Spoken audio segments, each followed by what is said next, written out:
there is enough out there that says that they're not loyal and they want to hop jobs and so on and so forth. And perhaps one can say that maybe the choices are also more.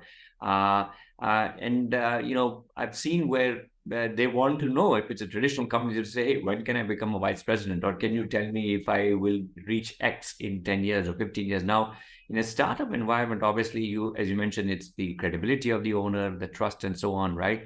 But at some point, I as an employee have to feel that I'm growing, and therefore you perhaps don't have. And I'd be curious to know the luxury where you have a traditional kind of an HR function who puts you through training programs and say, go do this, or go venture out. And so, how do you in that environment keep them motivated to say that, there is something bigger for you on the horizon? Or because you could easily probably, there could come a time where maybe you ran so fast in that 1 year or 2 years, and then there's a burnout, unless there is some kind of an assurance to say that, I'll be doing something better, bigger. So curious to know, if you saw that within your own journey, and, how do startup owners manage that?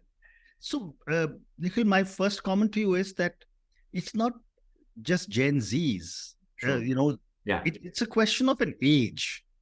I remember when I was 22 years old, I was also wanting to say, and in those days, we didn't have any of these alphabet soup now, attached to right. you. But at 22 years old, I was equally ambitious, and I was equally keen to say, how soon can I get the next promotion and become a director or vice president or whatever else. But I think the realization that comes to everybody at the end of 5, 7, 8, 10 years of working is that there is no shortcut to growth. You may have 1 year which is very good. You may have 2 years which is very good. You could have 1 year which is flat. You could have 1 year which is a decline in your own performance. But at the end of the day, the trajectory has to be moving upwards. And you need to keep getting more and more happiness with the work that you're doing. Now, again, when you look at it from a young person's perspective, what are the first few set of drivers? And that is to create wealth. I need to get myself a car. I need to buy myself a house. I need all the luxuries of it, and they must do that. But once you've got that first set of things, now, some people may want a bigger car. Some people may want a bigger house. Some people may want bigger money, but each of these comes at different stages of life.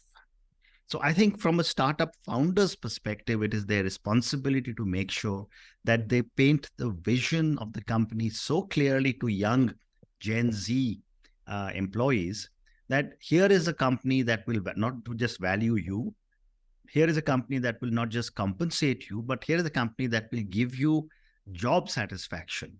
Now, job satisfaction is again something that will get understood a little more as you get older, because initially, every young person rightly believes that they know what the right answer is, and their boss doesn't seem to know anything at all. And every generation has the same kind of thing. I'm sure you've seen this even when you sit and talk with your own school fellows. I'm from the class of 1996, but all batches after us have been quite useless. Yeah. And I think everyone says the same thing. Right. So I think we need to, young people, old people, they need that little dose of patience, because right things happen to you. Right things happen to most people unless you go and mess up your career.